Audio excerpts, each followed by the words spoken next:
Yeah. Welcome back to the Constant Pivot Podcast. I'm Mark Shepard. Thanks for joining us today. I'm here with our operations manager, Angela Shepard. Angela, thanks for joining us. Thanks. Yeah, Glad to be here.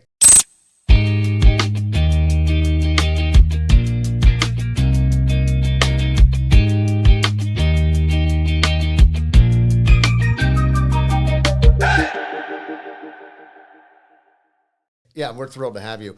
We wanted to take a little time and introduce you. So many people that will do real estate transactions with us never get to see you behind the scenes. So they have no idea that, how, I guess the operation has grown. So there's some management that has to happen, and they don't understand the systems that we have behind the scenes that you run. They also don't. So I want you to talk about that. But before we get into that, one of the things we were able to bring you into the team away from your loan officer background.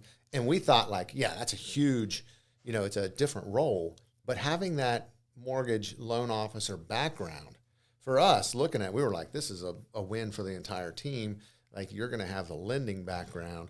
And that's huge. So tell us about your transition from loan officer world, the ops manager, kind of running all this fiasco and craziness that we do. Well, I've been in the banking world since high school. Yeah. Graduated and then went straight into a credit union. Married Chris, moved to Virginia. That was the first mistake right there, married Chris. I know. 14, started dating at 14, crazy. Yeah. But was lender, while we were in the military. Mm-hmm. And then went back. Back then at Marine Fed. Yeah, I remember when you worked there. On base. And then went back to the original credit union, was there. So I've been in lending forever. Yeah. And it's just what I knew. If somebody told me to do something different, I probably would have no clue what to do. And yet here we are. And that's kind of the situation, the constant pivot, yes. Yeah, constant pivot. That's what it is. It is. Always life. Throws you curveballs, and then you just pivot and figure it out. As soon as you get hit, everybody's got a plan. Bang, you got to move. That's right. So, the shift from the loan officer, I fought that. I fought it hard. I don't like change, Obviously, I stayed in the lending world. It's terrifying, right? It is terrifying. Chris is Mr. Change, for the most part. And it was just the constant paycheck, even though it was a sales thing, being in lending, it still was, I knew I was going to get paid. I carried the insurance. Right. I did all Real that. world. Yes. Yep. And I was always scared. So we built this. You came back. Mm-hmm. And then we were like, Chris jumped over to real estate. You moved back.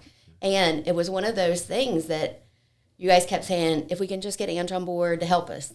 We can go out and sell, but we can only sell so much. There's only so much bandwidth an agent could do. Yeah. That's how this kind of started to scale. Was at first we were thinking man, if we could just get Ange, we'd be freed up to do more realty. And then as we started doing that, and we brought Kayla Ritter, God love her, brought her into the team, we thought, okay, that's going to help us scale. And then we realized it doesn't necessarily work that way. Yep. And she wanted to be an agent too. She didn't really want to do the background work. I had kind of done it before, and I worked as a lender inside of a real estate office. So I was working with agents constantly. So I kind of understood. I wasn't just at a bank. I was inside a real estate office. So I understood agents, how they thought, how important it was, how important the lending was. And so it was just kind of one of those things. I kept helping Chris, helping you, helping Kayla, and it was just, we finally got to a point that I think we all decided that, the relationships that we had built allowed me. We knew we couldn't grow without this. Right. This has to happen. Yep. We can't scale, we can't grow. And then things just kept happening and it just kept turning and pivoting and pivoting and pivoting. And so we, it was just one of those things. It really was the relationships in the industry that we had that allowed me to do it. I'm still licensed. I'm still a loan officer, but I just don't practice that because I'm behind the scenes here, running the team. And, every time I thought we we figured it out, or every time I got something in place, then you guys were like, hey, we're bringing on Beth, we're bringing on this person. So, I think that, the whole constant pivot theme, right? I think that's taken on something different because we all realize, and I think that's the mindset where you need to be, is you're never, like if you're comfortable, growth isn't happening. Growth happens when you're uncomfortable. Yeah, you guys don't let me be comfortable. No, you're constantly pivoting, and growth happens when you're uncomfortable. Yeah, so, as soon as I feel like I'm comfortable, then you guys are like, wow. Yeah, no, complacency else. is just you're just waiting for an ass kicking. That's just a mistake. Yep. Yeah, constantly be pivoting. Another thing that I'm not sure, and I want to talk about it here, and I'll bet you didn't see this coming. Briefly,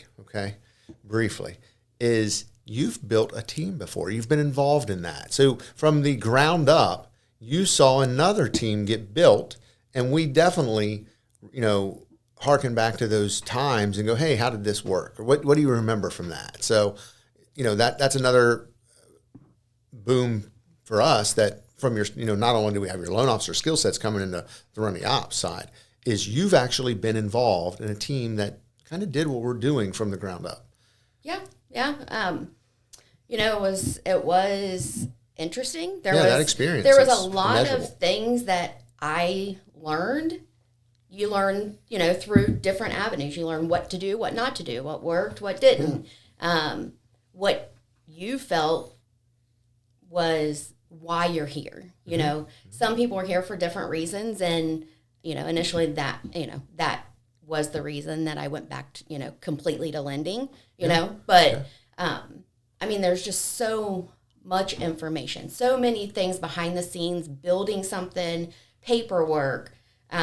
Making sure you're compliant, making sure this, making sure that, agents are kind of just all over the place. Yeah. They are just, we're going to do this, we're doing this, we're doing this, and you got to have somebody in the background, making notes. Okay, she told me to do 25 things in that conversation. Yeah. Right. And people can't just focus, and it's kind of one of those things, that's where that was at, There was no, it was just a time bomb, kind of, there was, you get so much business, and then it's just one of those things that are, things didn't line up, and, you pivot, and I went back to the lending world, and I've taken some of the notes, and it's funny, I was cleaning out file cabinets and stuff when we're making the office, and I was like, oh, wow, this is where I was. Blast from the past. Yeah, okay, that's trash. Yeah. And so we've taken some things, most of the stuff, we haven't. Yeah, the world of the market has changed. It's completely a different aspect, different people. That's you think about that in itself, because it wasn't that long ago that you were a part of that team, and it came up. And you think about a few short years from then to now, and we're talking about a completely different ball of wax. We're sitting here doing a podcast. Yeah, that was not even in the playbook. We do social media. We do so much social media, constant. It's just, you have to do it. Yeah. It's just the only way you're going to, from a realtor standpoint, real estate, we're, I don't want to say we're a commodity, because we're not, but at one time in the country, there were way more realtors than the country needed. Yeah. That has since been thinned way down, which is, arguably probably a good thing. I'm not sure that we needed all those agents. I'm definitely a cynic as far as the real estate world. I definitely don't think it's rocket science, or that we're geniuses or anything like that. But I do think that there is a need to help shepherd people through deals, and it's I had a podcast with Jaden the other day, and he was annoying the entire time. But but we were talking about that, and it's the biggest transaction that most people are, they're going to make 2 or 3 in their entire life. So being a part of that and being able to advise correctly is huge. So, just compassion. I think sometimes agents lose compassion for what they're actually doing, and it's just some it's a transaction. It's, point A to point B, and it's not. Some people, it's just what they do to feed their family. Yes. Yeah. Yep. And I think that's one thing that I know when Chris first started, we were I said, we can't do this unless we're doing it for this reason. This is the only way I'm going to do it. It is what it is. We either do it right or we don't do it at all. That's it. Bottom line. Yeah. Chris is one thing. I'm glad he finally you know, he ended up in logistics and the path he went. But I'm glad he finally ended up in real estate, you know, because I've been in it forever. And I can remember, and we'll do future pods and talk in great depth about this, but I can remember 2008, right? So I was selling new homes in 2008, new build construction homes, when people were running from housing, you know, so it was a true sales job. So I look at it a little differently, like, had I convinced Chris to come into real estate earlier, we'd probably all be in a different position. Oh, yeah, definitely. Yeah. But I was probably the holdback too. Well, real world. You know, real world. I'm like, dude, you got a paycheck coming. Like, we can't do that. We're not, our family is not structured. We got 3 kids and 3 sports, you know, like you're not each getting it season, done. running crazy, you know, like laundry piled up. Like, it wasn't a time. There really wasn't. I kept thinking, there's never a perfect time. I get that. And he's like, but Mark keeps saying it's going to be a good idea. And I was like, well, you know, it might be a good idea, but we're not doing it right now. Yeah. You know, no, we're not doing it. I'm glad he finally, you know, got to where it's probably his calling. It was. And, you know, just like real estate, logistics had, you know, a downturn and the rug got pulled out and he was like, I can't rebuild this. And, you know, then I was like in the office and I'm like, you know, sales is sales. It's the sales cycle. Like, I'm in lending. Come on over, let's see. But you're not leaving until we have X dollar deals, that amount of deals. Like, we had figured out. You got to have a runway to make that transition. Yep. And, unless you're, you know, Jay and it Nutter, happened way quit your quick. freaking job. Right. Oh, like, but, nope. you know, Gen Zs are just more comfortable with that. And his are. wife, you know, she's the breadwinner anyway. Yeah. If it wasn't for Adrian, That's right. he'd be in a freaking breadline. But it was one of those, like, you have to have this many deals. This is this is what's going on, and it happened way faster than I thought. Yeah. Like, I was like totally like, dude, whatever. Nobody like, saw that COVID thing coming. That's right. Bang. This is gonna be like, he's gonna do it on the side. Yeah, side you know? gig. And then when He'll get over this, we'll go back to normal. When it'll be his little side gig, and then when his assistant called me and was like, Ange, like, this shit's got to stop. like, he's really got to stop doing that. Yeah, they're going to catch on. Yeah, you know, and I'm like, okay. And I'm like, well, you have, X amount of deals. Like, we only need 2 more. That's what you got to do. Like, he's like, okay, 2 more, boom. Yeah, if you're going to make that transition, And, you know, market timing. Oh, yeah. That is one thing I think back on. Like, when I was trying to convince him way back then, I knew from about 2011, the market was only going one way. Like, I knew where we were at. I had my finger on the pulse back then. I knew, okay, from here, housing is going to correct over time. Now, it's gotten, you know, it went beyond normal correction from 2008, and we got back to normal. But I knew that. And, you know, when Chris was doing that and you guys were transitioning, nobody saw COVID. Nobody saw that coming. You know, I didn't see 2008 coming. It was like late 2006, when I was still a project manager. I was still building houses. And when I they came to me about the move into the sales side of the business side of the house. And I had no idea. And we'll talk about that. I'll share that story. That's a good one. I had no idea. And then when 2008 happened, I can remember the company I was with at the time. It was the greatest place I could have possibly been. They knew what was getting ready to happen. They were, you know, and we're a big publicly traded, you know, national builder, one of the biggest in the country. We were already turning that big ship for 2008. Yeah. And I knew that, and I knew what we were doing. And we you know, the market was trembling. We already knew about that. And still, when it happened in 2008, and by that time I had been on the sales side for a year and a half, so I was a little green, but I knew what I was doing, somewhat. But I don't think I understood the magnitude of what was happening. Yeah. I didn't understand that until, you know, they brought the entire division for the Mid-Atlantic into the office one day in 2008. And in half an hour, 30% of that division was gone. Yeah. And I knew right then, like, oh, snap, Dorothy, this is different. And here I am still standing. And at that moment is when I went, oh, this sales thing must be pretty important. Yeah. Like, not only did they not just can my ass, they're being real nice to me. Yeah. This is interesting. Yeah. So, yeah, it was telling and timing. You guys, you know, got the COVID. You just never know what's going to happen or the market conditions. Yeah. Like, I remember when COVID happened and the lending world was absolutely crazy. Rates, like, dropped the phone, like you couldn't, I was working, I don't even know, 18, 20 hours a day, like, because everybody that we already currently had locked in were like, hey, like, Full no, panic. we're not like, we want to get out of that. We want to Right. drop the rate. Turns out these rates are falling. Yes. And, they just kept falling.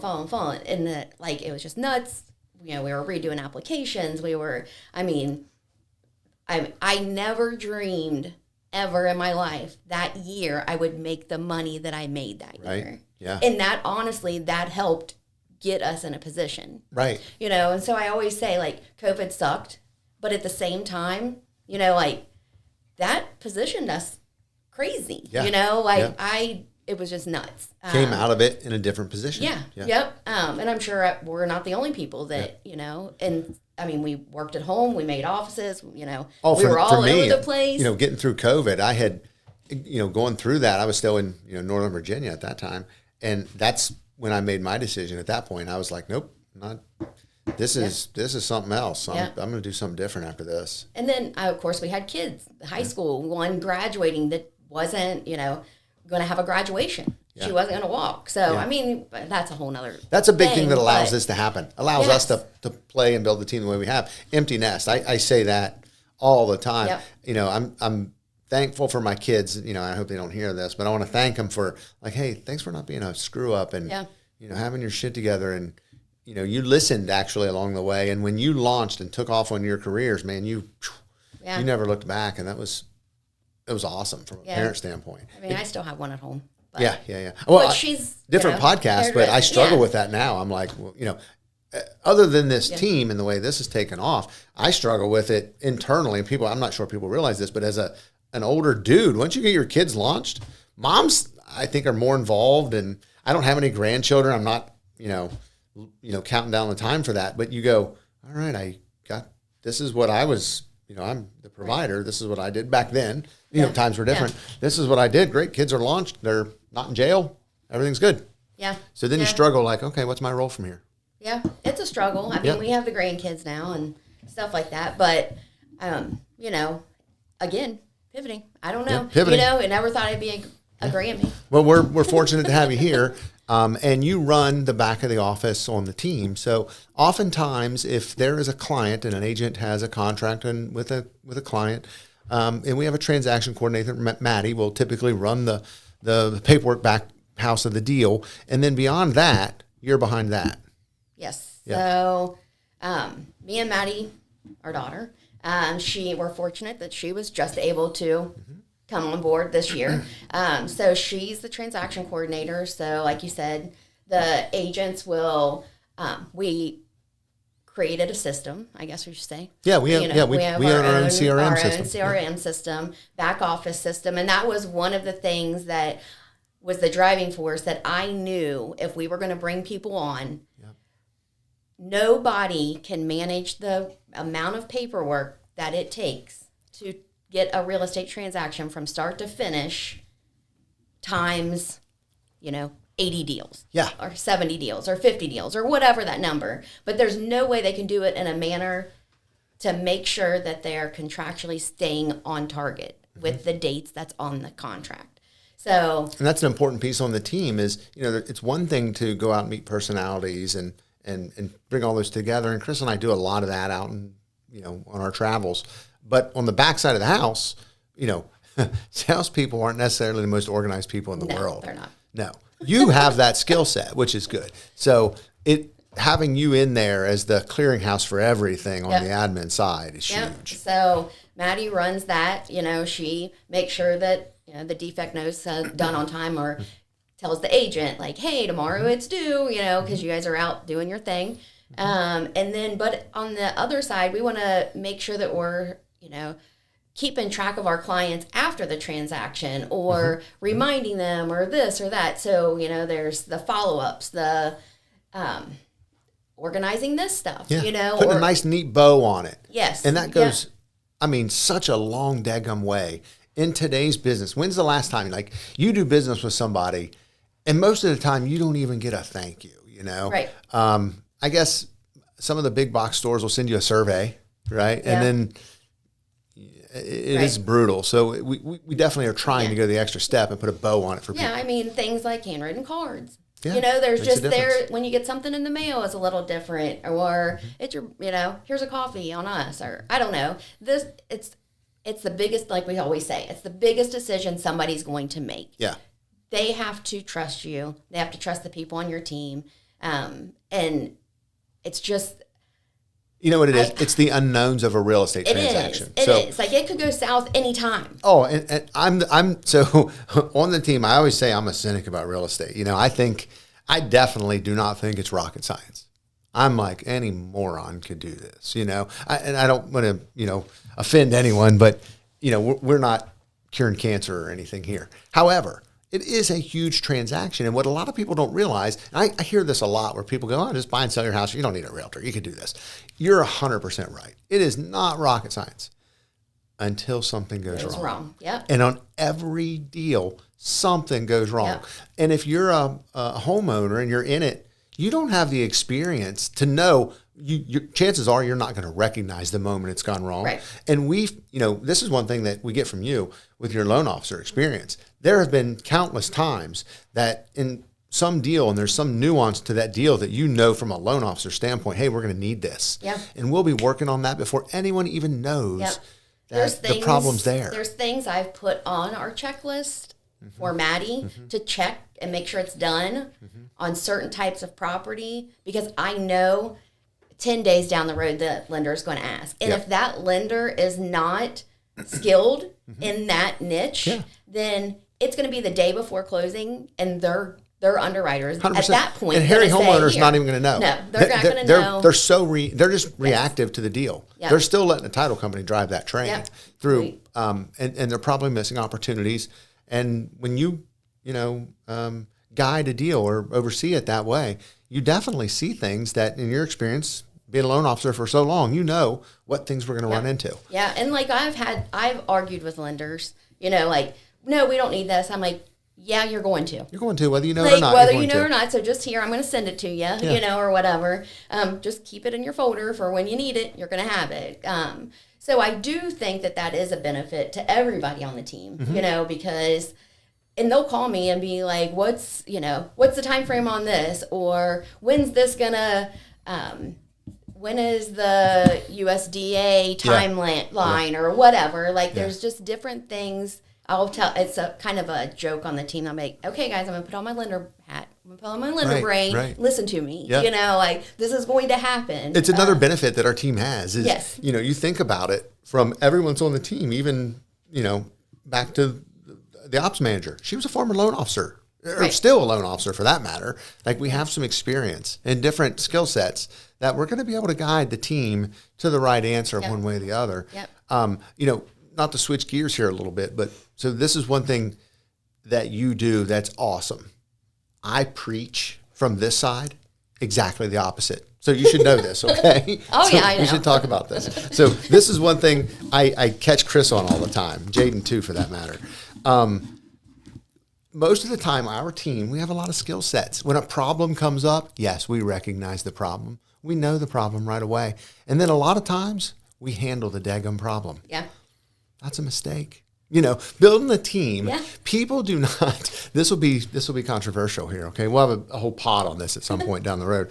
People, if you handle the problem and it goes seamless to the point to where they didn't even know there was a problem, which is out frickin' standing customer service. Right. But again, they didn't even know they had a problem. Yeah. So what we find is the feedback that we get after a closing when a deal goes super smooth, they do not recognize your value. None That's true. whatsoever. I agree. So I always caution these guys, and I'm like, hey, as soon as we recognize that there's a problem, just sit back. You don't have to solve the problem. I think in real estate, as a matter of fact, this is one thing we do. All we do is say, hey, problem, here, buyer or seller, here's the problem. What would you like to do about it? Yeah. Right? Now, here's what we think you should do about it, but what would you like to do about it? That's really what we do, is we present options, really. Yeah. So I think sometimes, though, realtors are so quick to solve the problem. Whoa, slow down. Let your buyer sellers feel the problem and then handle the problem. Yeah. And Tell that's them the problem and then my say, but here's what lender we're gonna do. brain, again, is, okay, we are not going to tell the agent that this deal is going to shit. Correct. Right the second. Right. Let's figure out a solution, and nobody's going to know the difference. Yeah. We just got to keep it under wraps, and then we're going to take it to the closing table. Like I know there's a solution. And someone would make the argument that that's the way to go. Yeah. I think, nope, you've at least got to let your client and, customer in whatever fashion, you've got to let them feel that anyway, or they're not going to appreciate what you're doing. And here we are where, the country doesn't need realtors. Yeah. It's definitely not an easy job. A lot of times realtors and loan officers solve problems and you're not even aware. You have no idea what's going on behind the scenes. Wild it is behind the scenes. Yeah. I mean, things that we got to fix. People just sometimes can't get out of their own way. There you go. They will do things and they have no idea they did it. 100%. If you take anything away from this, just know that I'm telling Chris and Jaden behind the scenes because I see these two do it all the time. By the time it gets to me, they're trying to figure out the problem. I'm like, why? It's the seller's problem. Have you presented it to them? Give it to them. Yeah. Once they know there's a problem, then you show them the answer. But don't show it to them. Don't give it to them for nothing. You gotta justify your value in today's world. And if you don't, they don't know, So in sales, for instance, if you have a superior product and buyer A comes in and they look at your competition A and competition B for you, and you both do the exact same product. Okay. We used to run into this in home building all the time. You're building a house out of the same 2x4s. It's how you put them together. And really, it's the package, the customer service package that you deliver that home to them makes them perceive that they got a better home. Yeah. In reality, I don't know that you're doing it any different or any better, but if you don't tell them the different things that you do or let them feel your problem solving, they're not going to know. They're not going to be able to differentiate between you and your competition. Yeah. Lender brain, ours was always people will just completely flip out. Yes. It's different. I feel like it's different on real estate And rather side. than understand, they would shop someone else. Yes. And then you're going to lose the deal. And then they're like, we're not going to make this. And then they're crying at 10 p.m. because, they got sick and missed a paycheck, or something crazy, stupid. But, and I think you're right on the lending side is different. It is. Yeah. Yeah. I've had a lot of friends who are loan officers too. The lending side, I think one of the biggest, the people that I have met over the years that were really high level successful lenders had the ability to explain the problem to people without freaking them out. They were able to explain it in layperson's terms. Yes. Most of the time, what I find on the lending side is people, when it's not exactly the way that they understood it, they don't take the time to understand it. They just get pissed and go somewhere else. Yeah. And the numbers may be the same or even worse, but they don't understand it. If the lender was better at communicating, hey, here's what it is, and does it in a way to where the customer allows them to keep their pride intact.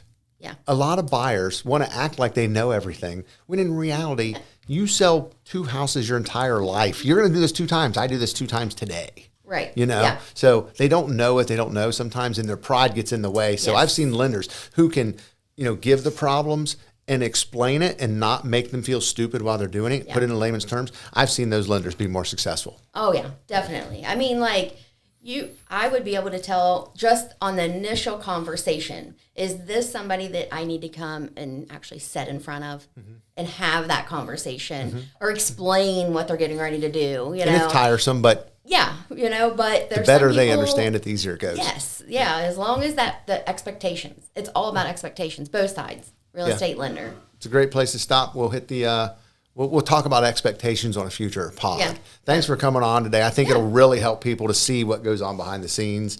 And you'll be involved with the pods all the time. Oh, yeah. You'll probably host a couple here and there. Those will we'll be see. fun. Co-producer. Yeah. But I want to thank everyone for joining us today on the Constant Pivot Pod. Thanks for joining us today, Angela. You're welcome. Thanks.